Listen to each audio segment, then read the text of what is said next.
헌법에서 보장된 기본권 침해. 지금 그러니까 여러분들이 이게 68조 제1항 하나를 놓고서 이렇게 많은 이론이 전개되고 있다. 이렇게 보면 되겠습니다. 아까 공권력의 행사 또는 불행사가 있지 않습니까?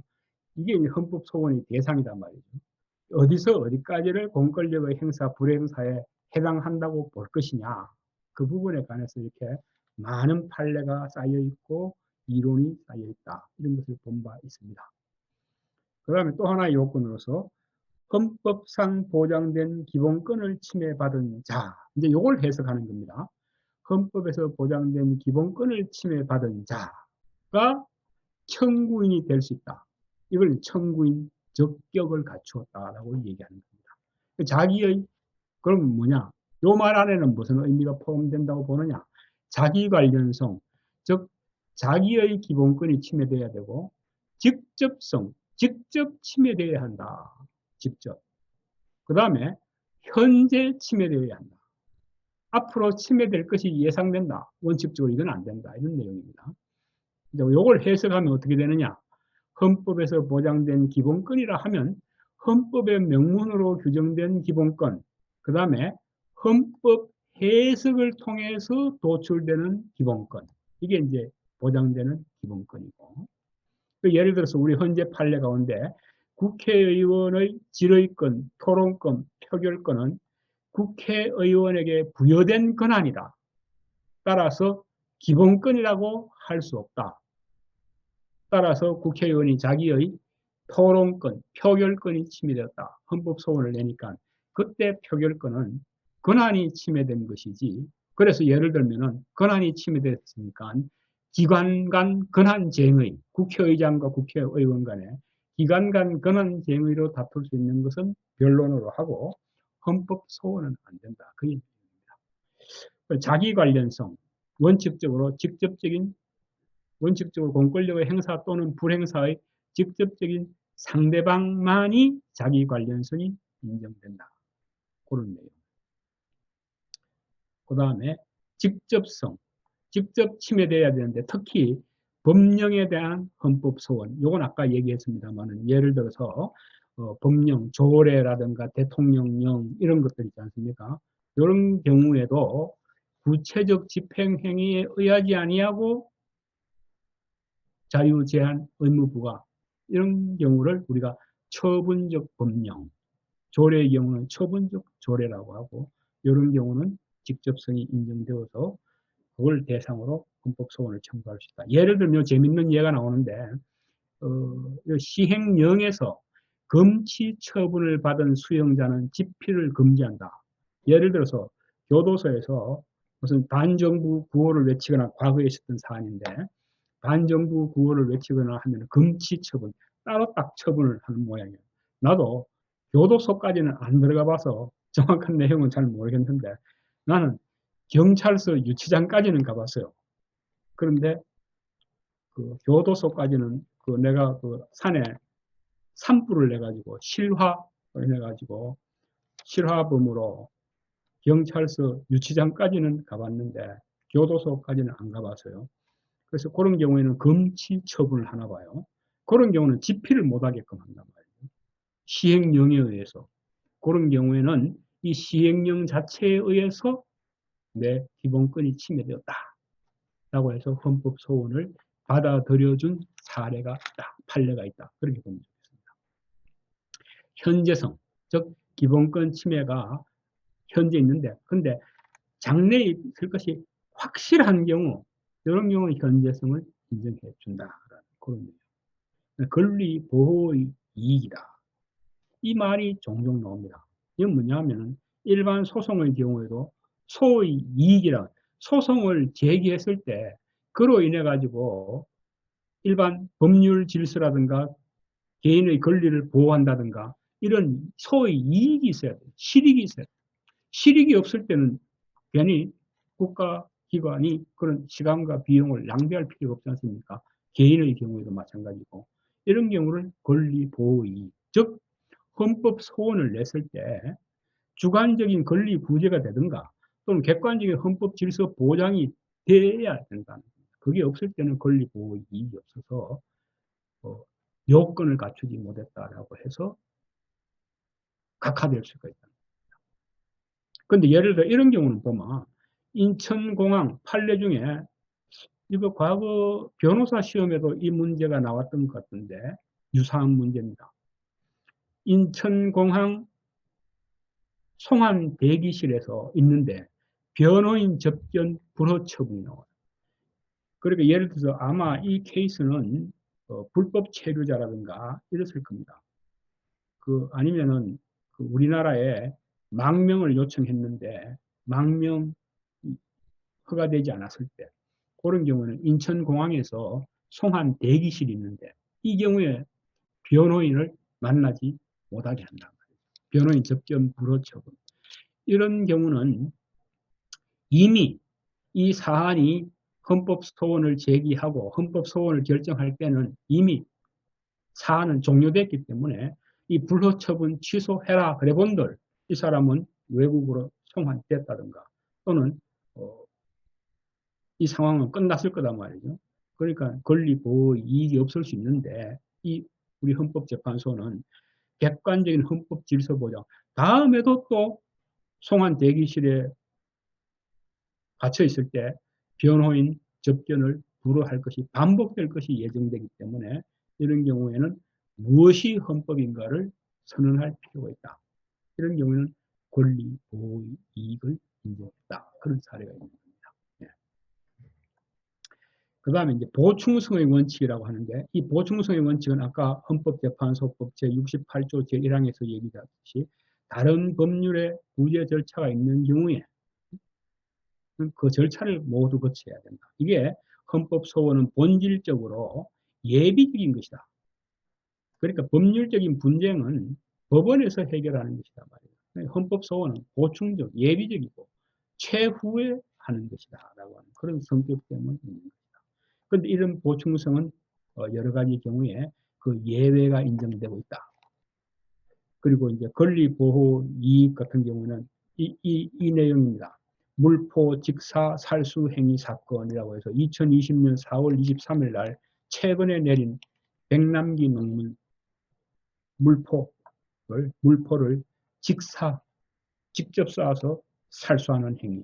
이 경우는 헌법 소원을 제기할 때 이미 물포 직사 살수 행위 끝났단 말이죠.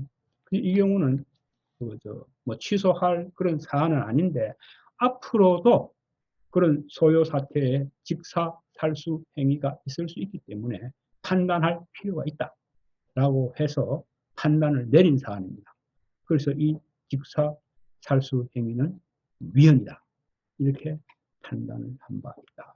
그런 내용입니다. 또 여기 보충성의 예외로 인정된 것이 예 중에 이 예가 참 재밌는 예예요. 강원대학교 법학전문대학원에 신입생 모집 정지 처분을 내렸어요. 그랬을 때 이제 강원대 총장이 이에 대해서 이 정지 처분이 위헌이다라고 해서 헌법 소원을 제기한 사안입니다. 요거는 왜 헌법 소원으로 받아들여졌느냐 하면은 원래 신입생 모집 정지 처분 이런 거는 행정 소송으로 할 거 아닙니까? 위법하다. 그런데 강원대학교는 독립된 법인이 아니다. 우리 서울시립대학교도 독립된 법인이 아닙니다. 행정기관의 일부입니다. 행정기관입니다. 서울시 조직의 일부로 되어 있어요. 강원대도 마찬가지고 국립대학. 서울대학교는 지금 서울대학교 설치에 관한 법에 의해서 독립된 법인으로 되어 있어 한국과학기술원 같은 카이스트는 한국과학기술원법 이래서 독립된 법인으로 되어 있으니까 권리 주체 내지는 당사자 능력이 있는데 강원대학교 총장 같은 경우에는 당사자 능력이 인정이 안 된다. 그게 조금 어려운 얘기죠. 법인이 아니기 때문에. 그래서 우리 헌법재판소는 이 경우에는 행정소송을 내도 원고 적격이 없어서 각하될 운명의 것이다. 그렇게 해서 우리 헌법재판소가 전심 구제 절차가 없는 경우에 해당한다라고 해서 헌법소원으로 받아들여준 사안입니다. 자, 그까지가 어렵고, 나머지는 이제 뭐, 절차적인 문제니까 청구 기간의 문제, 그 다음에 변호사 강제주의, 헌법재판소는 주로 법률심적인 그런 사안을 다투기 때문에 변호사를 선임해야 된다. 변호사 강제주의는 위헌 아니냐라고 하는 그런 논란도 있습니다만은 일단 그렇게 되어 있다라는. 헌법소원 심판은 원래 서면 심리가 원칙이에요. 그 다음에 헌법소원의 경우에는 지정재판부, 3인으로 구성된 지정재판부가 심의를 합니다. 그래서 3인이 보고서 요건이 갖추지 않았다고 했을 때는 각하할 수 있어요. 그렇지 않은 경우는, 각하가 아닌 경우에는 이제 전원재판부, 전원으로 구성된 전원재판부에 회부하게 된다. 뭐 여기 가처분 같은 경우에는 변호사 시험 합격자 명단 공고 가처분 신청 이런 경우에 가처분이 인정된다. 예를 들면 변호사 시험 합격자 명단 공고하게끔 돼 있는데 한 변호사 시험 응시자가 그 명단이 공고되고 나면은 내 명예에 손상이 간다. 그래서 공고하지 마라. 이렇게 헌법 소원을 낸 사안입니다. 이런 경우는 본안 심리까지 가게 되면 이미 공고 날짜가 다 지나가니까 그 경우에 하지 마라라고 해서 가처분 신청을 받아들여준 사안입니다. 이 가처분은 보면은 예를 들어서 지금 윤석열 총장의 경우에도 그 가처분이 받아들여졌죠. 그 가처분이 받아들여져서 검찰총장직에 다시 복귀했다. 본안 판단 전에 그 지위를 정할 필요가 있단 말이죠. 그런 내용. 헌법소원 심판은 어떻게 결정하느냐? 심판 절차 종료 선언이라고 하는 게 있어요. 이거는 당사자가 사망해서 더 이상 할 필요가 없을 경우. 그다음 심판 청구 각하 결정은 청구 요건이 결여돼요. 부적법 각하.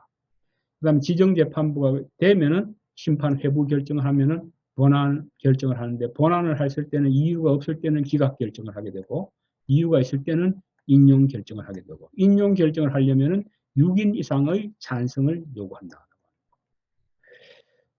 그리고 그 법률의 위헌 여부 결정도 할 수 있다라고 하는 거. 그런 내용이 되겠습니다. 그리고 인용 결정. 그러니까 이유 있다라고 하게 되면은 기속력. 헌법재판소법 제75조 제1항에 의해서 헌법소원의 인용 결정은 모든 국가기관과 지방자치단체를 기속한다. 이게 기속력이에요. 재처분 의무. 예를 들어서 공권력의 불행사에 대해서 헌법소원이 위헌이다. 라고 인용을 해줬단 말이죠. 그러면 결정 취지에 따라서 새로운 처분을 해줘야 된다. 재처분 의무가 있다. 그럼 재판에 대해서는 위헌으로 결정이 되면은 그 법률에서 재판이 확정된 사람들은 다시 심의해달라고 재심을 청구할 수 있다. 이게 이제 헌법소원에 관련된 사항입니다. 그 정도로 하겠습니다. 혹시 헌법소원에 관해서 쭉 설명을 했는데 궁금한 질문사항 있어요?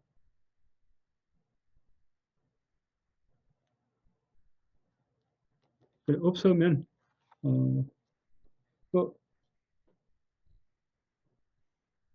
이게 내가 나도 비디오를 켰으니까 학생 여러분들도 비디오를 켜달라고 하는데 이게 프라이버시 침해라고 보기는 어려운데 안 그런가? 응? 이거 켜고 어디 가 있는지 아닌지 내가 알 수가 없잖아. 안 그래? 자, 그 정도 하고 그 다음 제4절 권한쟁의 심판입니다. 권한쟁의 심판. 이 권한쟁의 심판은 여러분들이 아주 생소하게 느낄 것 같은데 먼저 예부터 한번 어떤 게 권한쟁의 심판이냐 하면은 조금 쉬운 예가 있는 걸 예를 하나 보는 게 좋을 것 같아요. 내가 그 찾아온 게 있는데 그 내가 잠시 권한쟁의에 제일 여러분들이 이해하기 좋겠다라고 생각되는 경우,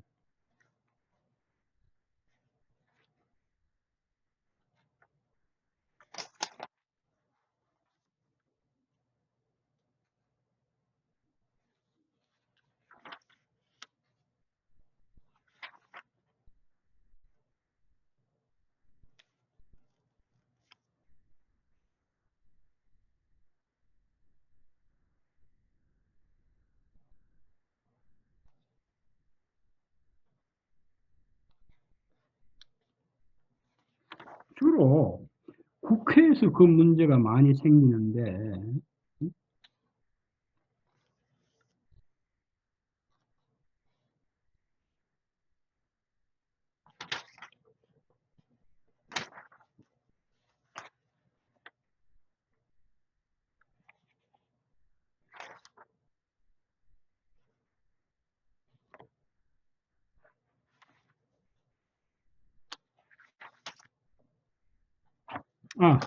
요 사례를 한번 봅시다.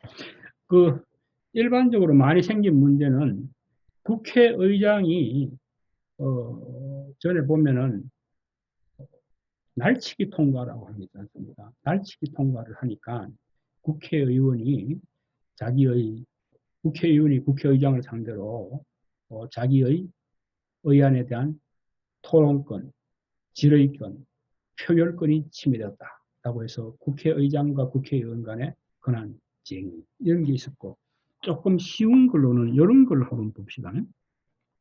실제로 사례가 그렇게 인정되는 경우가 많지는 않는데 이런 내용이 조금 길긴 한데 이건 아주 쉬운 사례예요. 쟁송 해역을 둘러싼 쟁송 해역 이제 바다 이게 어디냐 하면은 그 내용입니다. 전라북도 고창군 군하고 부안군 둘이 서로 해상의 경계가 어디까지인지 서로 주장하는 게 달라요. 그런 경우. 그래서 어떻게 됐느냐 하면은 어,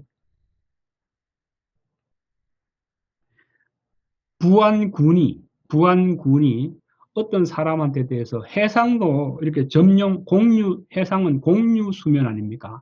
바다는 개인 거에 안 해요.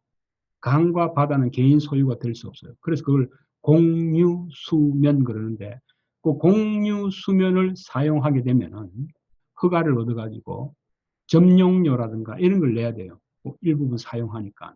예를 들면은 한강에서 내가 무슨 커피숍을 운영하고 싶다.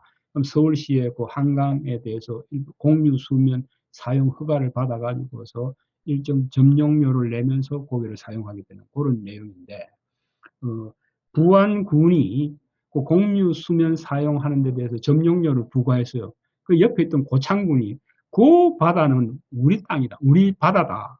이렇게 해서 다투어 가지고 둘이 서로 다툰 그런 사례입니다. 그 정도로 보면서 한번 들어봅시다.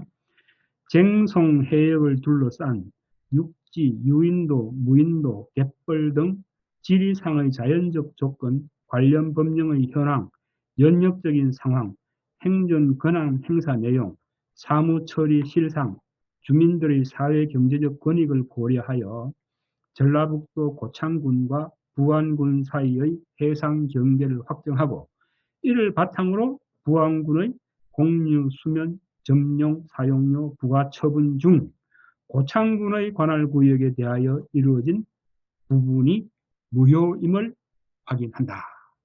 그러니까 서로 그 부분에 대해서 사용 점용료 부과 처분할 권한이 누구에게 있는가 서로 다툼이 있을 때 기관 간 권한쟁의 그리고 고창군하고 부안군이라고 하는 두 지방자치단체의 다툼이 있을 때 기관 간 권한쟁의를 사용하게 된다는 그런 내용입니다. 이건 아주 심플한 아주 쉬운 예가 되겠습니다. 그래서 보면은 권한쟁의 심판이라고 하는 것은 기관 상호 간에 권한의 전부 또는 범위에 관하여 다툼이 있는 때에는 이를 명확히 함으로써 기관 상호 간의 원활한 업무 수행 및 견제와 균형의 원리를 실현시키는데 권한쟁의 심판의 목적이 있다. 라고 해서 우리 헌법에서는 어떻게 되어 있느냐 하면은 111조 제1항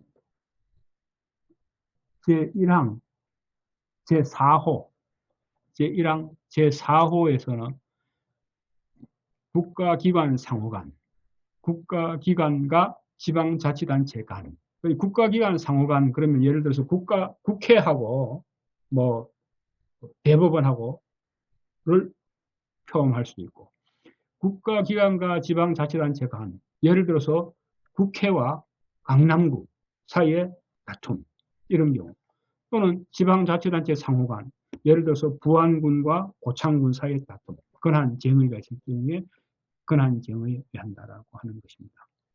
그래서 이 종류로 보면 그 여기에 관해서는 우리 헌법재판소 법에서 또 자세히 규정을 하고 있습니다. 헌법재판소 법을 보면은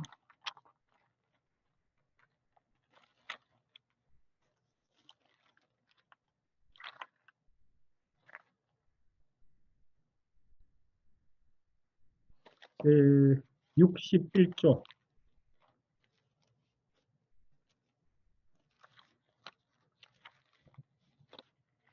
그러니까 우리 헌법에서는 그렇게 크게 국가기관 상호간, 국가기관과 지방자치단체 간 및 지방자치단체 상호 간의 권한정에 관한 심판을 규정하고 있는데 국가기관이라 하면 어디서 어디까지를 얘기하느냐 이런 범위에 관해서는 우리 헌법재판소 법에서 또 그 부분에 관해서 규정을 하고 있습니다.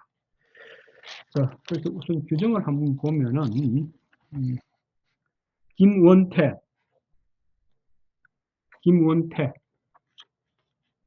네, 김원태군 그 헌법재판소법 제4절 권한쟁의 심판이 있고 제61조를 한번 읽어볼래요. 61조 제1항. 네, 잠시만요. 헌법은 이 정도로 이제 이렇게 규정되어 있고 그것을 받아서 우리 법률에서 규정하고 있는 거 한번 보죠. 우리 김원택은 찾는 동안 또 대책이 있어요. 김은비 양, 네, 김은비 양, 오케이. 김은비 양 헌법재판소법 가지고 있어. 네네. 그러면은 그 제4절 권한쟁의 심판 제61조 한번 읽어볼래요? 네. 제61조 제1호. 아니, 제1항? 제61조 네, 청구 사유 네네. 제1항 이렇게 읽어주세요. 네. 네. 음. 제61조, 잠시만요. 음. 제61조 청구 사유 음. 제1항. 음. 국가기관 상호 간, 국가기관과 지방자치단체 간 및 지방자치단체 상호 간의 권한의 유무 또는 범위에 관하여 다툼이 있을 때에는 해당 국가기관 또는 지방자치단체는 헌법재판소의 권한쟁의 심판을 청구할 수 있다. 그렇게 됐죠. 그래서 여기 이제 헌법 조문을 이어받아서 헌법재판소법에서 이렇게 규정하고 있는데 여기서 보면은 국가기관의 범위에 관해서는 구체적인 규정이 없단 말이죠, 헌법에는.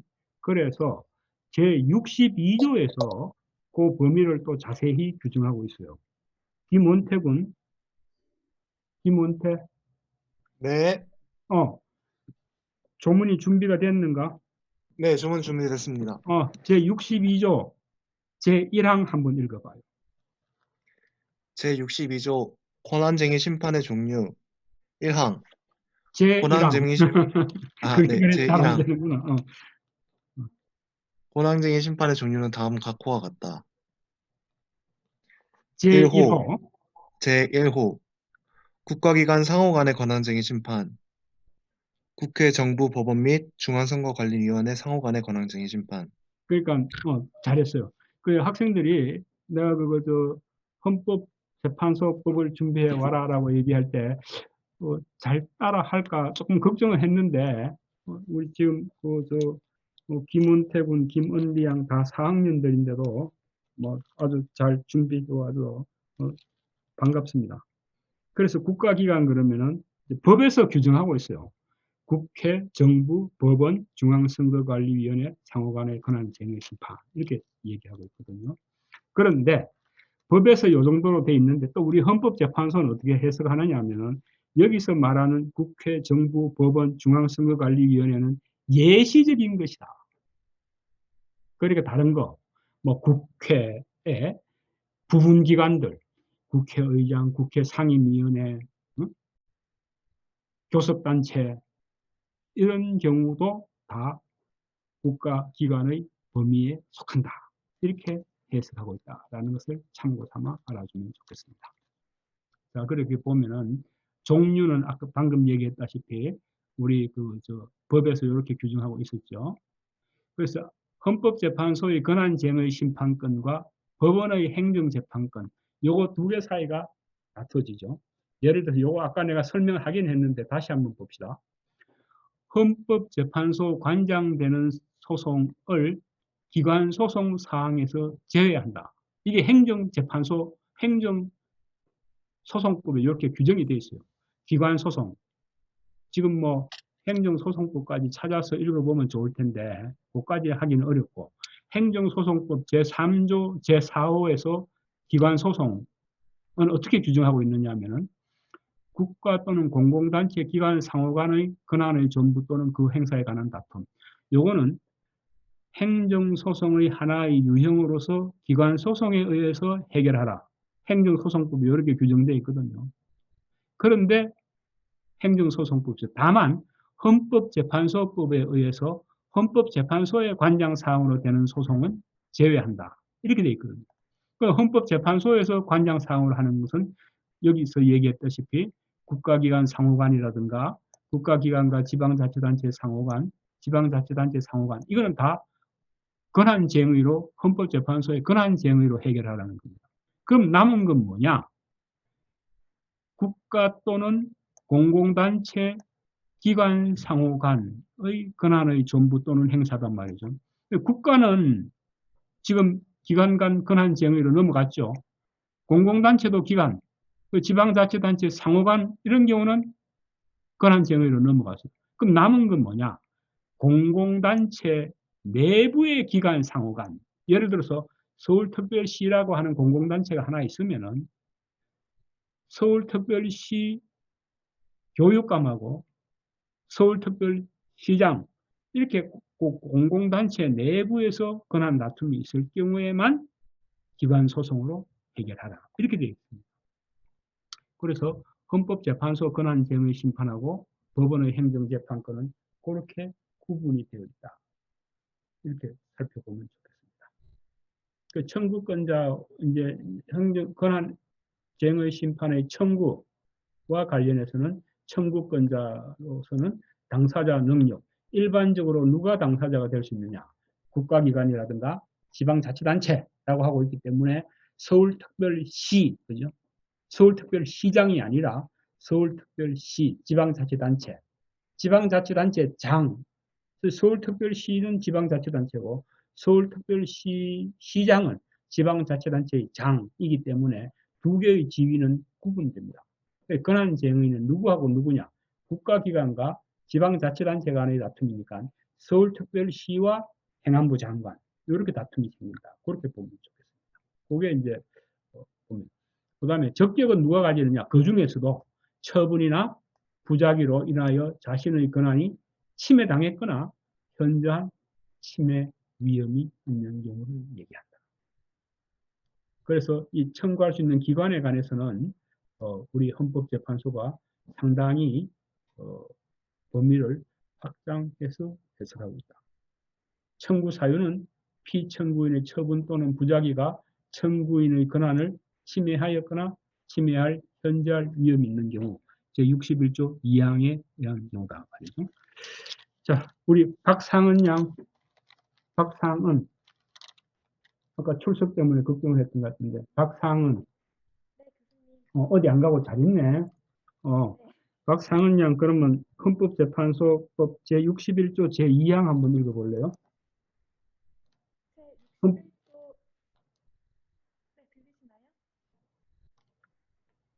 제2항. 소리가 굉장히 적다.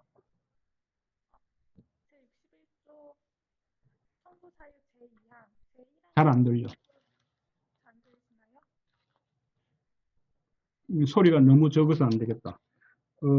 이석준, 네, 네, 이석준 군. 목소리 잘 들리네. 네. 이석준 군, 그 제61조 제2항 한번 읽어봐요.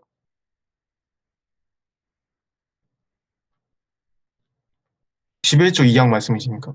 제61조 헌법재판소법 제61조 제2항. 잠시만요. 음.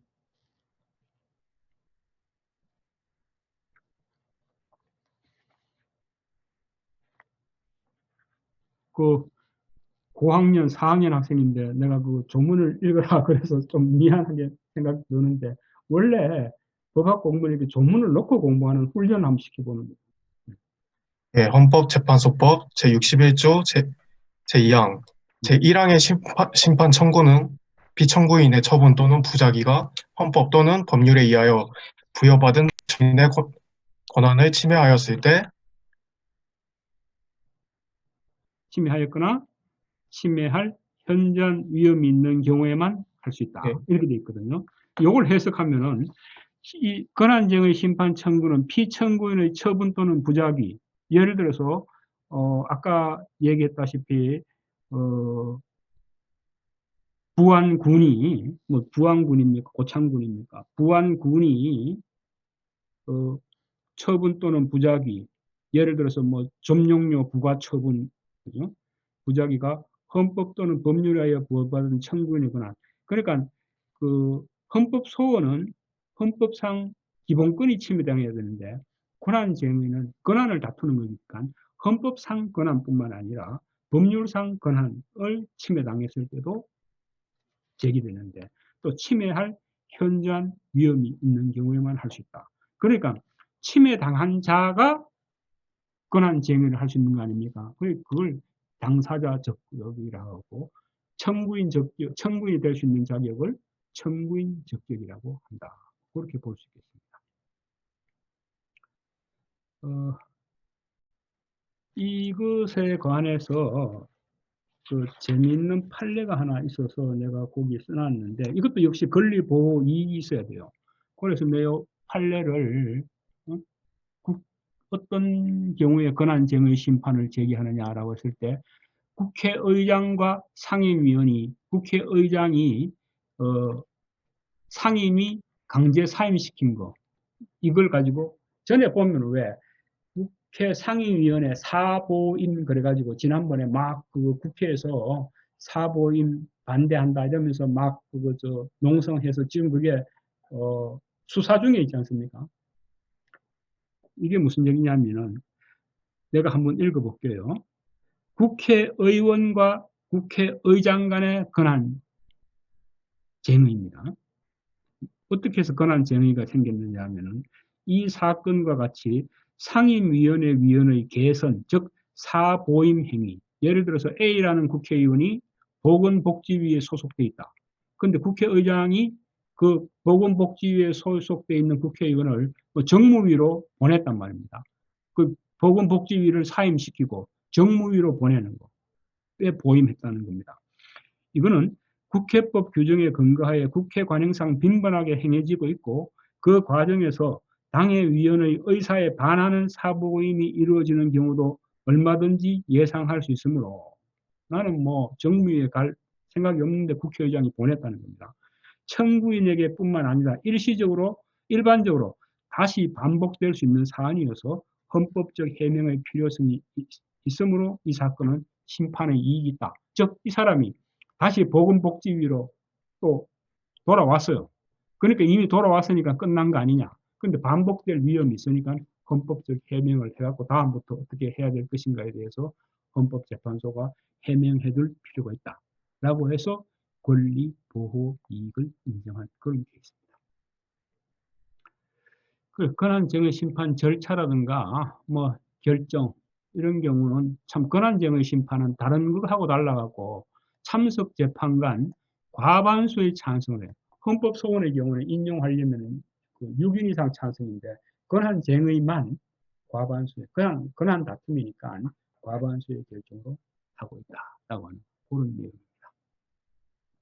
그 정도로 권한쟁의 살펴보고 탄핵 심판. 또 탄핵에 관련해서는 참 우리 그 최근에 우리 박근혜 전 대통령 탄핵 사건이 있으니까 기억이 새로운 사건인데 요거는 보면은 목차에서도 알 수 있는 바처럼 국회가 소추, 여기 소송으로 말하면 기소하죠. 검사가 기소한다든가 이런 내용인데 국회가 소추합니다. 탄핵 소추권은 국회가 있고 그 소추를 받은 헌법재판소가 탄핵 심판을 해서 탄핵 결정은 헌법재판소에서 한다. 소추는 그냥 소를 제기해서 제기하는 거니까 소추권은 국회에 있다고 하는 것이고 이 탄핵 심판의 순서대로 보면 의의는 고위공직자의 직무와 관련하여 저지른 중대한 위법행위다. 근데 과거에 이제 기억이 새로운데 노무현 전 대통령 탄핵 이 국회에서 탄핵이 되지 않습니까? 탄핵 소추가 돼서 헌법재판소에 갔는데 그때 뭐 이렇게 기자들이 질문이 많이 와요. 이게 탄핵이 어떻게 되느냐 의견을 얘기해 달라고 하는데 나는 어느 쪽에 뭐 치우치는 게 아니라 예를 들어서 법률에 위반된 위법행위가 했다고 해서 다 탄핵 사유로 그렇게 해석할 것 같으면은 조금만 위법만 해도 다 탄핵되지 않느냐. 그럼 국가 전체의 헌정 질서가 무너지는데 그런 사유로 탄핵, 단순한 법률 위반 가지고는 안 되고 헌법 질서를 문란하게 할 정도의 중대한 위법 행위가 있는 경우라고 해석해야 되지 않겠느냐. 그렇게 얘기를 하면서 위법인데 어떻게 그렇게 독단적으로 판단할 수 있느냐. 그래서 내가 그 얘기까지 들었어요. 예를 들어서 타인의 호주머니에서 100만 원을 훔친 사람하고 1000만 원 훔친 사람하고 형벌의 종류가 다 달라지지 않느냐. 공무원 범죄가 있다고 해도 그 징계를 할 때 형의 양정이 파면에서부터 견책에 이르기까지 다양하게 이루어진다. 그러면 탄핵 결정을 한다는 것은 파면하는 것인데 그러려면은 중대한 위법 행위로 해석해야 된다. 이런 원칙론만을 제시한 바 있습니다만은 역시 이 중대한 위법 행위를 해야 돼요. 자, 그래서 그렇게 보고 심판에 대해서는 청구하고 대상이 된다라고 하는 그런 내용입니다. 그래서 뭐 특별히 탄핵 결정과 관련해서는 어려움이 없을 것이고 여러분들이 이제 우리 역사니까 이 정도는 좀 알아두는 게 좋지 않겠느냐라고 해서 박근혜 전 대통령이 탄핵 결정문을 한번 있는데 그 내용은 보면 탄핵 결정문이 나는 그때 탄핵 결정할 때 탄핵 결정하면 그 결정문을 가지고 수업을 하겠다 이렇게 했는데 그 탄핵 결정문을 출력을 하니까 A4지로 한 300페이지가 나왔어요. 그래서 그렇게 길 줄을 몰랐는 그런 기억이 있는데 요지는 이렇습니다. 박근혜 대통령은 파면됐는데 잠깐만 한번 살펴봅시다. 중요한 내용만. 헌법 제7조 제1항은 국민주권주의와 대의 민주주의를 바탕으로 공무원을 국민 전체에 대한 봉사자로 규정하고 공무원의 공익실현 의무를 천명하고 있고 헌법 제69조는 대통령의 공익실현 의무를 다시 한번 강조하고 있다. 그렇게 돼 있고 이걸 읽으니까 내가 꼭 헌법재판소 재판장처럼 됐는데 그 다음에 조금 더 알만한 내용은 뭐냐면은 구체적으로 대통령의 재정경제 분야에 대한 광범위한 권한과 영향력, 비정상적 재단 설립 과정과 운영 상황 등을 종합하여 보면 그러니까 박근혜 대통령이 그때 기업체들로부터 기부를 받아서 재단을 만들었단 말이에요. 이걸 어떻게 평가하느냐 하면은 피청구인의 요구는 즉 박근혜 전 대통령의 요구는 임의적 협력을 기대하는 단순한 의견 제시나 근거가 아니라 사실상 구속력 있는 행위라고 보아야 한다. 공권력 개입을 정당화할 수 있는 기준과 요건을 법률로 정하지 아니하고 대통령의 지위를 이용하여 기업으로 하여금 재단법인에 출연하도록 한 행위는 해당 기업의 재산권 및 기업 경영의 자유를 침해한 것이다. 일단 그 점 하나. 또 두 번째는 최모 씨에게 문건이 유출되도록 지시 또는 방치한 행위. 요거는 국가공무원법 제60조의 비밀 엄수 의무를 위반한 것이다. 그렇게 판단해요. 그 다음에 그게 주로 탄핵의 결정적인 사유였습니다. 또 하나 탄핵된 사유 가운데 이거는 안 된다고 받는 거는 소추 사실에는 들어있었는데 헌법재판소는 어떻게 받느냐 하면은 이 내용도 하나 있습니다. 세월호 관련해서 행정부의 수반으로서 우리 대통령은 행정부의 수반 아닙니까? 국가가 국민의 생명과 신체의 안전보호 의무를 충실하게 이행할 수 있도록 권한을 행사하고 직책을 수행하여야 하는 의무를 부담한다. 하지만 국민의 생명이 위협받는 재난 상황이 발생하였다고 하여 직접 구조 활동에 참여하는 등 구체적이고 특정한 행위 의무까지 바로 발생한다고 보기는 어렵다. 세월호 참사에 대한 피청구인의 대응 조치에 미흡하고 부적절한 면이 있었다고 하여 곧바로 피청구인이 생명권 보호 의무를 위반하였다고 인정하기는 어렵다. 대통령의 직책을 성실히 수행할 의무는 헌법적 의무에 해당하지만 헌법을 수호해야 할 의무와는 달리 그 직책을 성실히 수행할 의무와 헌법을 수호할 의무, 이 두 개를 구분해서 규범적으로 그 이행이 관철될 수 있는 성격의 의무가 아니다. 직책을 성실히 수행할 의무는 어느 정도 좀 정치적, 윤리적 의무다. 이렇게 보는 거죠. 원칙적으로 사법적 판단의 대상이 되기는 어렵다. 세월호 참사 당일 피청구인이 직책을 성실히 수행하였는지 여부는 그 자체로 소추 사유가 될 수 없어 탄핵 심판 절차의 판단 대상이 되지 아니한다. 그래서 그리고 최서원 등의 이익을 위하여 대통령으로서의 지위와 권한을 남용한 것으로서 공정한 직무 수행이라 할 수 없다. 이는 대의 민주주의 원리와 법치주의 정신을 훼손한 것으로서 대통령으로서의 공익 실현 의무를 중대하게 위반한 것이다. 그렇게 해서 탄핵이 되었다는 그런 내용입니다. 탄핵은 뭐 그 정도로 보면은 명확하겠죠. 이제 마지막으로 위헌정당 해산 심판입니다. 이거는 그 이제 우리 정당의 법적 지위, 헌법상 지위할 때 또 민주적 기본 질서 설명할 때 했던 내용이죠. 의는 헌법 제8조 제4항에서 규정하고 있는데 다시 한번 볼까요? 이석준은 예, 헌법 제8조 제4항 한번 읽어보세요. 헌법 제8조 제4항 정당의 목적이나 활동이 민주적 기본 질서에 위배될 때에는 정부는 헌법재판소에 그 해산을 제소할 수 있고 정당은 헌법재판소의 심판에 의하여 해산된다. 그래, 뭐, 특별히 문제가 없죠.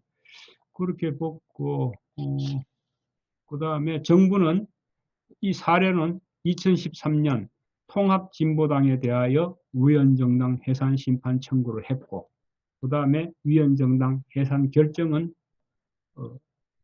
정당의 목적이나 활동이 민주적 기본 질서에 위배해야 된다라고 하는 것이고, 결정 정족수는 6인 이상이고, 위헌정당 해산 결정을 하게 되면은 이거는 창설적 효력이다. 그래서 그 즉시 해산된다라는 것이고, 정당으로서의 특권도 상실하게 되고, 정당법에 의해서 잔여재산은 국고에 기소하게 되고, 대체 정당의 창설은 금지된다. 그러니까 그를 대체하는 정당, 이름만 바꿔가지고서 또 하면 안 된다. 이 통합진보당 해산 결정 있죠.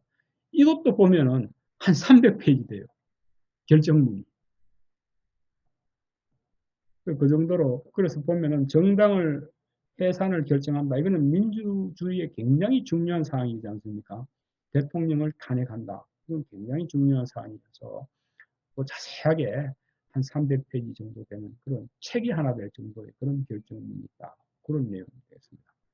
그 다음에 해산된 정당의 당원 자격은 당연히 상실되겠죠. 민주적 기본 질서를 부인한다라고 해산했기 때문에. 그래서 그 국회의원직도 당연히 상실된다라고 하는 것이 헌법재판소의 입장이다. 그렇게 볼 수 있겠습니다. 자, 그렇게 해서